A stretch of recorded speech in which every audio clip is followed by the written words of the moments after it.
처음 시댁 문을 넘은 날, 저는 울고 싶었습니다. 결혼식장에서 환하게 웃던 시어머니의 얼굴은 온데간데 없고 집안 가득 퍼진 냉기만이 저를 맞이했죠. 이리 와서 이것 좀 정리해. 손 놓고 앉아 있으면 누가 해주니? 처음 듣는 그 말투에 저는 잠시 얼어붙었습니다. 어색한 웃음을 지으며 다가가긴 했지만 그 순간부터 무언가 삐걱대기 시작했어요. 결혼 전 남편은 항상 말했어요. 우리 엄마는 마음이 여리셔서 네가 조금만 잘해주면 정말 좋아하실 거야. 저도 믿었습니다. 어머니라면 따뜻하게 맞아주시리라. 며느리가 아닌 가족으로 품어주시리라. 하지만 현실은 달랐어요. 첫 아침, 저는 시어머니보다 먼저 일어나 부엌에 섰습니다. 계란을 굽고 국을 끓이고 밥을 지었습니다. 결혼 전엔 요리를 잘하진 않았지만 노력했어요. 이 집에서 사랑받고 싶었거든요. 하지만 시어머니는 조용히 밥상을 바라보다 이렇게 말했죠. 젊은 애가 벌써 설렁설렁하네. 네, 친정에선 이렇게 하디? 그 말에 손이 떨렸습니다. 숟가락을 쥔 손등이 하얗게 굳어갔죠. 그날 아침 남편은 아무 말도 하지 않았습니다. 제 눈을 피하며 밥만 먹었죠. 어떤 기대도, 설명도, 위로도 없었습니다. 그저 저 혼자 시댁의 틀 안에 맞춰야 했어요. 점심, 저녁, 설거지, 빨래, 청소. 제가 손에서 놓는 순간 시어머니의 눈빛이 매서워졌습니다. 애미야, 너 이거 제대로 안 헹궜어. 이런 물건에 밥을 먹는 거니? 그 말을 듣고 있던 시아버지는 한마디 하셨죠. 우리 집안에는 깨끗한 여자가 들어와야 하는 법인데 그 순간 제 존재는 더 작아졌습니다. 남편에게 조심스레 말해보았어요. 자기야, 나 좀 힘들어. 어머니 말씀에 상처받아. 하지만 남편은 가볍게 넘겼습니다. 에이, 원래 우리 엄마가 좀 그런 편이야. 그냥 흘려들어. 그렇게 쉽게 말하는 그에게 말문이 막혔습니다. 그가 나를 사랑하는 게 맞는지조차 의심하게 되었죠. 하루하루가 고통이었습니다.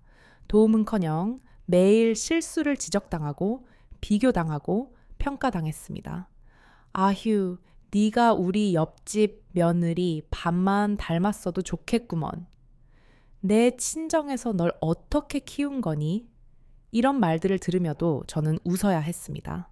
웃으며 고개를 끄덕여야 갈등이 커지지 않았거든요. 밤이 되면 방에 들어와 조용히 울었습니다. 남편은 그런 저를 보며 피곤하다고 TV를 켜고 돌아눕기 일쑤였죠. 저는 점점 고장난 사람처럼 말도 줄고 표정도 없어졌습니다. 하지만 누구 하나 물어보지 않았어요. 괜찮아? 라는 그 한마디조차 없었습니다. 결혼이란 가족이 되는 일이라고 들었습니다. 하지만 저는 가족이 아닌 누군가의 종처럼 살아가고 있었습니다. 시댁에선 며느리라는 이유로 당연히 희생을 요구했고 남편은 그저 그 틀에 저를 맞추라고 했습니다. 그 틀 안에서 저는 점점 무너져 갔습니다. 이 결혼, 이 집, 이 사람들 속에서 저는 왜 이렇게 외로운 걸까요? 가끔은 정말 진심으로 묻고 싶었습니다. 정말 저를 사랑한 게 맞나요? 하지만 그 질문조차 입 밖으로 꺼낼 수 없었습니다. 그 순간조차 또다시 예민하다는 말을 들을까 두려웠으니까요. 그렇게 제 첫 번째 결혼 생활의 문이 열렸습니다. 그리고 저는 처음부터 가족이 아닌 한여로 받아들여졌습니다. 어느 날은 시어머니가 제게 말했어요. 애미야, 이불도 제대로 못 깨면 애 낳아선 어쩌려고? 그 순간 저는 멈춰섰습니다. 아직 아이도 없는 저에게 벌써부터 모성에 대한 자격심사를 내리는 것 같았거든요. 하지만 가장 서운했던 건 남편이었습니다. 그날 밤 침대에 누운 남편에게 조심스럽게 말을 꺼냈습니다. 자기야, 오늘 어머니 말 너무 상처됐어. 남편은 고개를 돌리지도 않은 채 휴대폰만 들여다보며 말했어요. 그냥 신경 쓰지 마. 우리 엄마 스타일이 좀... 그러니까. 그 말은 곧 참아라. 네가 적응해라. 라는 뜻이었습니다. 그 후로 저는 점점 입을 닫았습니다. 말해봤자 소용없다는 걸 몇 번이고 확인했으니까요.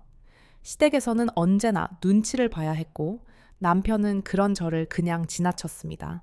마치 제가 짐처럼 느껴졌던 걸까요? 주말이면 시어머니는 저를 깨워 장 봐오라고 시키고 반찬을 만들고 마당을 쓸고 창문을 닫게 했습니다.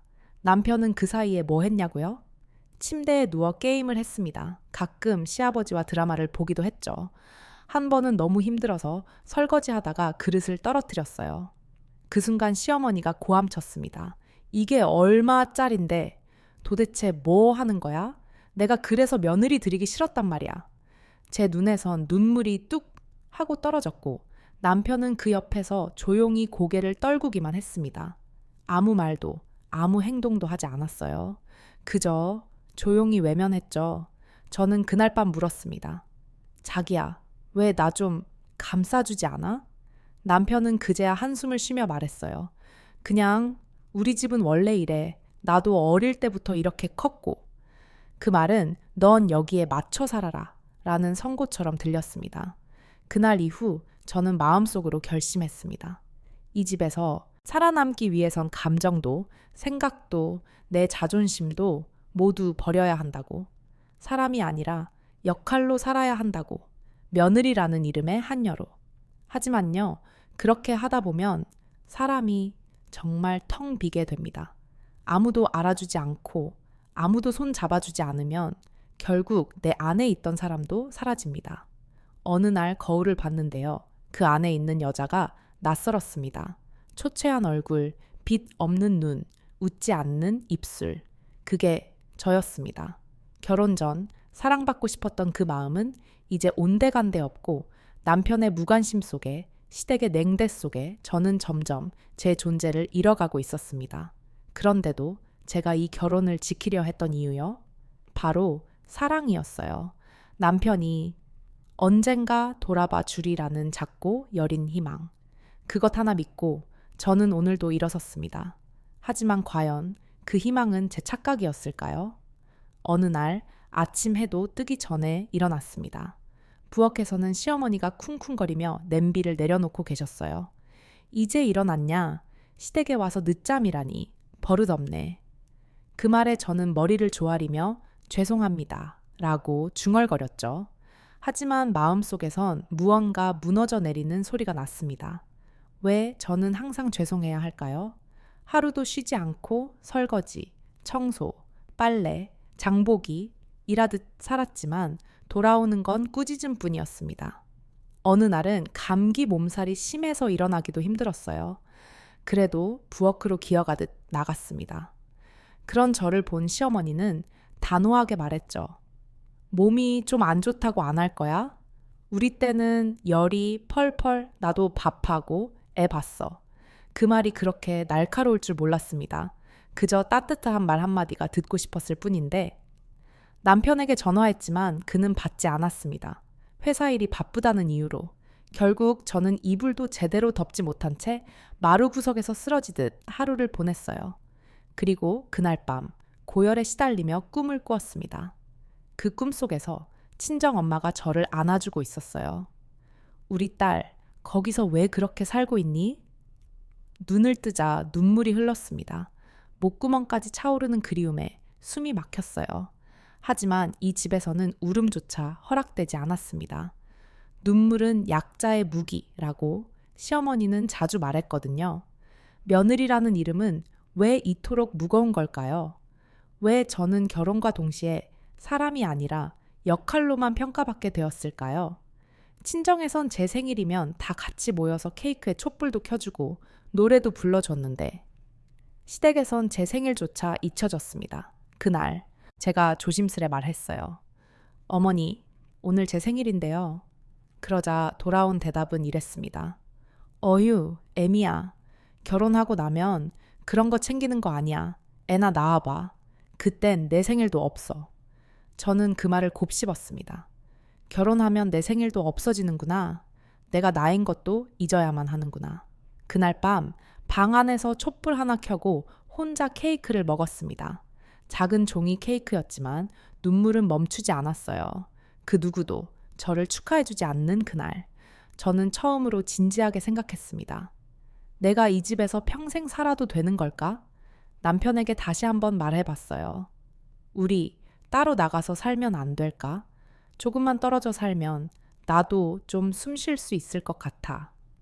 하지만 그는 고개를 절레절레 흔들며 말했죠. 그럼 우리 엄마는? 아버지는?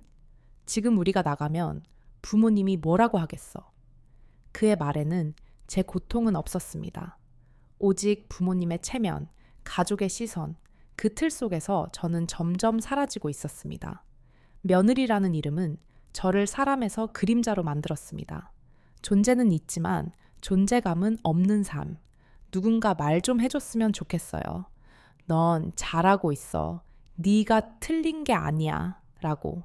하지만 이 집에는 그런 말조차 허락되지 않았습니다. 오늘도 저는 그저 묵묵히 고개를 숙이고 설거지통 앞에 섰습니다. 그리고 속으로 이렇게 외쳤어요. 나는 누구인가요? 나는 왜 여기 있는 건가요? 요즘 들어 거울을 보는 게 두려워졌어요. 화장을 하지 않아도, 웃지 않아도, 누구도 신경 쓰지 않아요. 아무도 제 얼굴을 보지 않거든요. 어느 날 작은 반찬 실수로 시어머니께 또 크게 꾸지람을 들었어요. 김치 하나 제대로 못 담그면 며느리 노릇은 왜 한? 정말 죄송했어요. 제가 담근 김치가 너무 짜서 그런걸요. 그날은 하루 종일 눈치만 봤어요. 저녁이 되어서야 남편이 퇴근했죠. 얼굴이 피곤해 보이길래 따뜻한 국을 데워줬는데 그는 한 숟가락 뜨고는 젓가락을 내려놨어요. 짜다. 이게 사람이 먹을 맛이야? 그 말이 마치 날카로운 칼처럼 가슴을 찔렀습니다. 저도 모르게 말이 튀어나왔어요. 나도 사람이야. 나도 하루 종일 힘들다고. 그 순간 남편이 젓가락을 식탁에 던졌어요. 그럼 하지마, 누가 하래? 짜증나게 정말. 그리고는 방 안으로 들어가 문을 쾅 닫고 잠가버렸습니다. 부엌에 홀로 남겨진 저는 식탁에 앉아 국을 바라보며 생각했어요. 대체 나는 왜 여기 있는 걸까? 당신은 왜 나랑 결혼한 거야? 남편은 저를 아내로 받아들인 게 아니라 그저 집안일을 해줄 사람으로 데려온 건 아닐까 하는 생각까지 들었습니다. 며느리라는 말이 왜 가족이 아닌 한여로 해석되는 걸까요? 왜 결혼이라는 게 이토록 외롭고 서러운 건가요? 친정 엄마가 그러셨어요. 결혼은 두 사람이 함께 집을 만들어가는 거란다. 하지만 이 집은 단 한 사람의 집일 뿐이었어요. 남편의 집, 시어머니의 집, 시아버지의 집, 제 집은 아니었어요. 하루는 용기를 내어 말해봤어요. 나 너무 외로워. 이렇게 계속 살면 나 없어질 것 같아. 남편은 고개를 돌린 채 말했어요. 그럼 어떻게 할 건데? 이혼이라도 하자는 거야? 그 말에 숨이 멎는 줄 알았어요. 제가 바란 건 이혼이 아니었어요. 그저 함께 살고 싶었던 거였어요. 나 혼자 짊어지고 참는 삶이 아니라 같이 웃고 같이 힘들어하고 같이 울어줄 수 있는 삶. 그걸 원했을 뿐인데. 그날 밤 혼자 이불 속에서 소리 죽여 울었습니다. 괜찮다고, 나는 잘하고 있다고 스스로 다독이면서. 하지만 아무리 속삭여도 이 마음속의 구멍은 메워지지 않았습니다. 며느리라는 이름은 왜 이렇게 슬픈 이름이 되었을까요? 사랑을 시작으로 맺어진 관계가 왜 나 하나만 참고 견뎌야 하는 전쟁터가 되었을까요? 그 누구도 대답해주지 않았습니다. 아니, 누구도 대답할 생각이 없었습니다. 그래서 저는 마음을 다잡기 시작했습니다. 이 집에서 살아남기 위해선 이젠 나 자신을 지켜야겠다고. 그 첫걸음은 말을 하기였습니다. 조용히, 그러나 단단히.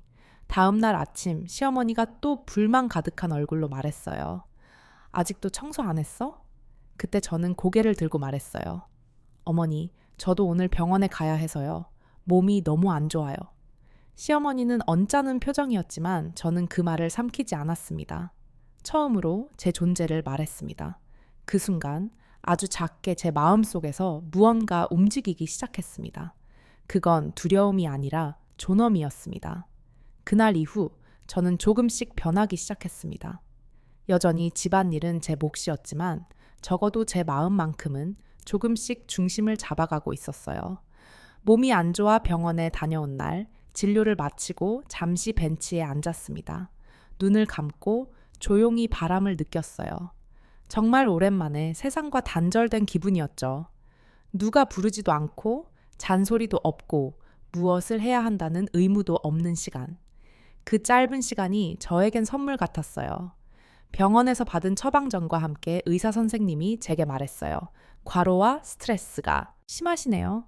몸보다 마음이 먼저 아픈 상태예요. 그 말을 듣는 순간 눈물이 터질 뻔했습니다. 처음이었어요. 누군가 제 상태를 정상적으로 아픈 것이라 인정해 준 게 집에서는 언제나 별것도 아닌 걸로. 그 정도로 힘들면 어떻게 살아? 라는 말만 들었거든요. 집으로 돌아오는 길, 햇살이 따뜻하게 등을 감싸 안아줬습니다. 그 순간 저는 생각했어요. 이제부터라도 내 감정을 지켜야겠다. 그 결심은 작지만 단단했어요. 며칠 후 시어머니가 또 명령하듯 말했어요. 오늘 저녁엔 친척들 온다니까 갈비찜 해놓고 잡채도 하고 상 차려놔. 그 말에 저는 조용히 말했어요. 어머니, 저는 이번엔 참여하지 않겠습니다. 몸 상태도 좋지 않고 쉬고 싶습니다. 순간 거실이 얼어붙는 듯 했어요. 시어머니는 눈을 부릅뜨며 말했죠. 뭐? 며느리가 그걸 안 하면 누가 해? 그 말에 저는 단호하게 답했어요. 저는 며느리지 하녀가 아닙니다. 그 말이 제 입에서 나왔다는 게 믿기지 않을 정도였어요. 시어머니는 말없이 저를 노려보다가 결국 다른 사람에게 전화를 걸었죠. 형님, 이번엔 음식 좀 도와주실 수 있어요? 그 모습을 보며 저는 깨달았어요. 내가 아니어도 세상은 돌아간다. 그동안 저는 내가 다 해야 한다는 생각에 스스로를 짓누르고 있었던 거예요. 그날 저녁 저는 방에서 조용히 쉬었습니다. 밖에선 사람들 목소리와 웃음소리가 들려왔지만 저는 담요를 덮고 따뜻한 차를 마시며 조용히 책을 읽었어요. 이게 바로 내가 원했던 평온함이구나 싶었죠. 며느리라는 이름 아래 얼마나 많은 참음이 있었는지. 그 이름을 벗어나는 순간 비로소 저는 저 자신으로 돌아올 수 있었습니다. 남편은 처음엔 당황한 듯 보였지만 제가 아프다는 사실을 의사에게 직접 듣고 나서야 조금은 태도가 바뀌었어요. 그는 제게 조심스레 말했어요. 그동안 미안했어. 내가 너무 무심했지. 그 말이 전부를 해결해주진 않았지만 그래도 아주 작은 첫 번째 변화였습니다. 저는 이제 더 이상 모든 걸 참고 견디는 사람이 아니라 필요하면 아니요 라고 말할 수 있는 사람이 되고 싶어요. 그게 누구에게는 작고 무례한 한마디일 수 있지만 제게는 존엄을 지키는 유일한 말이니까요. 저는 오늘도 집안일을 합니다. 하지만 예전과는 달라요. 이젠 제가 할 수 있을 만큼만 해요. 그리고 스스로를 미워하지 않아요. 아무도 알아주지 않아도 나는 나를 인정해주기로 했으니까요. 며느리로서의 삶이 저를 없애지 않도록 저는 매일 작지만 단단한 아니오를 준비하며 살아갑니다. 이젠 어느 정도 제 감정을 표현할 수 있게 되었어요. 하지만 그렇다고 해서 모든 게 나아진 건 아니었어요. 그날도 시아버지 생신이었죠. 저는 아침 일찍부터 일어나 떡국을 끓이고 생선도 굽고 간단한 반찬도 준비했어요. 시어머니는 제가 뭘 하든 간섭했지만 이젠 저는 듣고 싶은 말만 들었어요. 거기 간장 말고 참기름 넣으라니까 정말 말을 안 들어. 네, 다음부턴 더 신경 쓸게요. 그렇게 조용히 넘겼어요. 마음 다치지 않으려고. 그날 저녁 가족들이 모여 식사를 했고 저는 평소처럼 조용히 서서 빈 접시를 치우고 있었어요. 그때 작은 조카가 제게 다가와 불쑥 묻더라고요. 고모, 왜 맨날 혼자 일해요? 안 힘들어요? 그 말에 잠시 멈칫했어요. 어른 누구도 묻지 않던 질문을 어린아이가 해줬다는 게 왠지 울컥했어요. 조금 힘들긴 하지. 근데 괜찮아. 그렇게 웃으며 말했지만 마음 한구석이 뭉클했어요. 그 아이는 저를 하녀가 아닌 한 사람으로 봐준 유일한 존재 같았어요. 식사를 마친 후 시어머니는 아무렇지 않게 말했어요. 접시 싹 다 치우고 싱크대까지 깨끗이 해놓고 자. 순간 남편이 한마디 했어요. 엄마, 오늘은 그냥 같이 치우죠. 시어머니는 눈을 동그랗게 뜨고 말했죠. 얘가 왜 이래? 며느리는 그런 거 하라고 있는 거잖아. 그 말에 저는 고개를 들고 처음으로 정면을 바라봤습니다. 그리고 아주 천천히 말했어요. 며느리는 가족입니다. 사람이에요. 감정이 있고 피곤할 때도 있어요. 순간 거실의 공기가 멈춘 듯 했어요. 모두가 놀랐죠. 그 조용하던 제가 그런 말을 했다는 사실에. 시어머니는 한동안 아무 말 없었고 남편은 살짝 고개를 끄덕였어요. 그날 저는 접시를 치우지 않았습니다. 대신 남편이 조용히 옆에서 도와줬어요. 작은 변화지만 저에겐 큰 위로였어요. 그날 밤 저는 거울을 봤어요. 한참을 들여다보다 제 얼굴에 살짝 미소가 번졌어요. 괜찮아. 이제 조금씩 바꿔나갈 수 있어. 며느리는 감정이 없는 존재가 아니에요. 사랑받고 싶고 인정받고 싶은 사람입니다. 그 단순한 진실을 왜 이렇게 오랜 시간 말하지 못했을까요? 그리고 왜 그걸 말한다는 이유로 죄책감을 가져야 했을까요? 하지만 이젠 아닙니다. 저는 감정을 숨기지 않을 거예요. 아프면 아프다고 말할 거고 힘들면 힘들다고 털어놓을 거예요. 그것이 나를 잃지 않는 방법이니까요. 그리고 언젠가는 며느리가 아닌 한 사람으로서 이 집에서도 웃을 수 있기를 그날을 위해 오늘도 저는 한 걸음 조심스럽게 내딛습니다. 며느리로 살아온 지난 몇 년 동안 나는 나 자신을 감추며 살았다. 기뻐도 조용히, 슬퍼도 조용히, 속으로 울고 속으로 삼키고 누구에게도 기댈 수 없던 시간들. 하지만 이제 내 마음은 조금씩 열리고 있었다. 그 변화의 시작은 뜻밖에도 시누이에게서 왔다. 그날 시누이가 오랜만에 친정에 들렀다. 나와는 특별히 가깝지도 않았고 평소 대화도 별로 없던 사이였다. 그런데 주방에서 우연히 단둘이 마주쳤을 때 그녀가 조용히 말했다. 언니, 요즘 조금 변한 것 같아요. 예전엔 항상 웃고만 있었는데 이제는 자기 목소리를 내는 느낌이 들어요. 나는 순간 말문이 막혔다. 누구도 그런 이야기를 해준 적 없었으니까. 그래, 보여요? 조심스레 물었더니 시누이가 고개를 끄덕였다. 사실 엄마가 좀 심하다는 거 나도 알고 있었어요. 그 말에 눈물이 고였다. 누군가 내 상황을 알고 있었다는 사실이 이렇게 큰 위로가 될 줄 몰랐다. 그날 밤 나는 남편에게 말했다. 당신 누나가 나한테 고맙다고 했어. 참는다, 버틴다. 그런 게 당연하지 않다 하고 했어. 남편은 잠시 침묵하더니 내 손을 잡았다. 우리 이제 좀 달라질 수 있을까? 그 한마디가 내 가슴 깊숙이 울렸다. 처음으로 정말로 같이라는 말을 믿어보고 싶었다.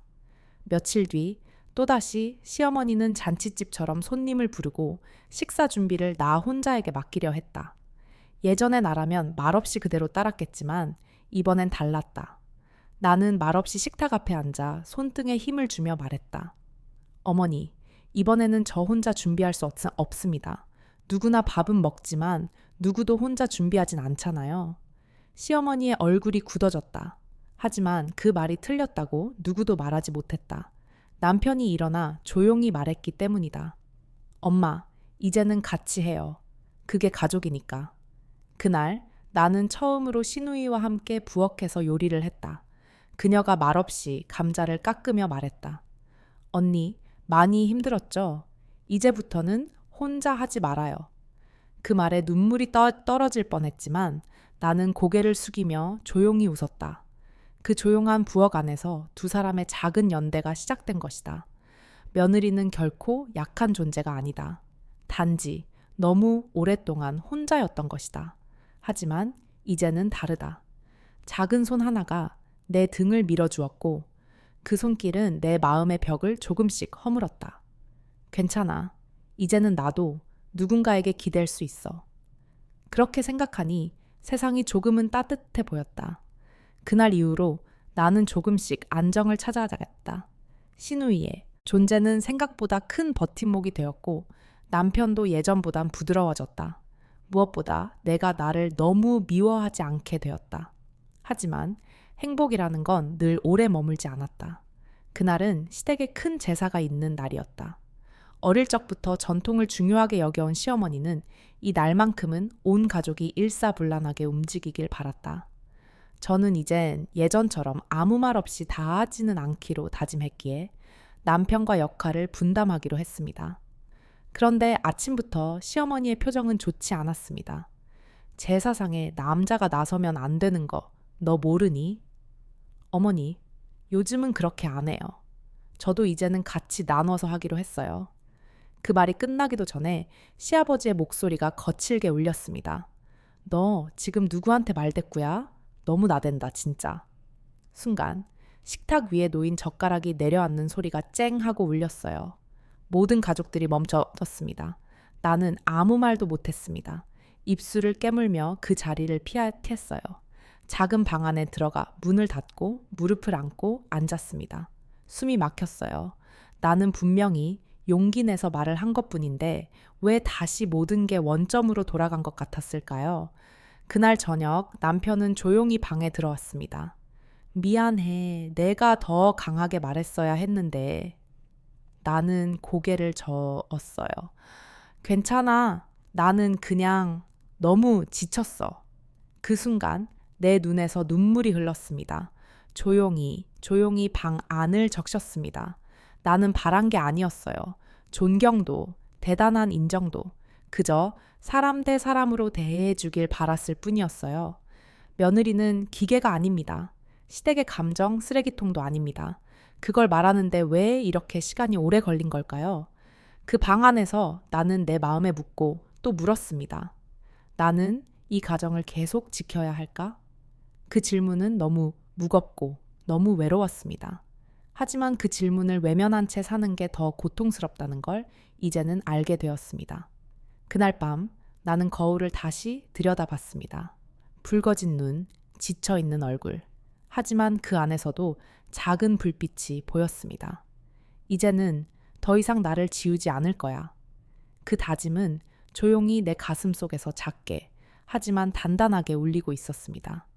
그날 이후 며칠 동안 나는 시댁 사람들과 거의 말을 섞지 않았다. 시어머니는 여전히 못마땅한 눈빛을 보냈고 시아버지는 아예 나를 투명 인간처럼 대했다. 그 침묵 속에서 나는 오히려 내 마음을 정리할 수 있었다. 결혼이란 서로의 다름을 받아들이는 것이고 가족이 된다는 건 함께 상처받지 않기 위해 노력하는 일이라 생각했다. 하지만 나는 이 집에서 노력하는 사람은 언제나 나뿐이었다. 그들의 기대는 항상 내가 감당해야 할 몫이었다. 나는 가족이 아니라 기능이었다. 하루는 남편이 조심스럽게 물었다. 요즘 말이 없네. 혹시 나한테도 마음이 다친 거야? 나는 고개를 돌리고 작게 대답했다. 아니, 당신은 그나마 내 편이 되어주려고 했잖아. 그게 고마웠어. 근데 나는 숨을 고르고 말했다. 우리 사이가 이 집이라는 벽에 계속 부딪히는 게 너무 힘들어. 남편은 조용히 내 손을 잡았다. 그럼 우리 집을 나가자, 독립하자.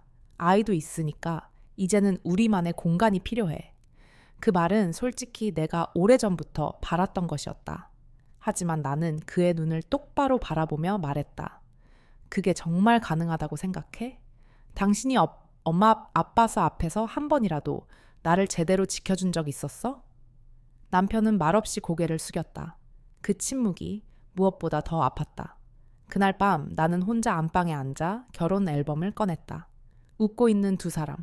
손을 맞잡은 채 미래를 약속했던 그날. 그때 나는 지금보다 훨씬 순수하고 무지했고 희망이 넘쳐 흘렀다. 그리고 지금의 나는 그 모든 걸 통과해 지쳐있는 여자였다. 다음 날 아침 나는 조용히 가방 하나를 쌌다. 아기 옷 몇 벌과 내 옷 몇 가지, 그리고 결혼 반지 하나. 남편이 말렸다. 잠깐 나가서 바람 쐬는 거지? 진짜 떠나는 건 아니지? 나는 그 말에 웃음도 눈물도 없이 말했다. 당분간 나를 좀 찾아야 할 것 같아. 그동안 내가 누구였는지도 잊고 살았거든. 아이를 품에 안고 현관문을 열고 나올 때 나는 뒤를 돌아보지 않았다. 멀어지는 집, 닫힌 문. 그 안에 남겨진 건 상처투성이의 며느리였고 그 문 밖으로 나온 건 다시 나로 돌아가려는 여자였다. 이기적인 걸까? 그럴지도 모른다. 하지만 더는 참지 않기로 했다. 나는 내 아이에게 참는 엄마보다 자기를 지킬 줄 아는 엄마가 되고 싶었다.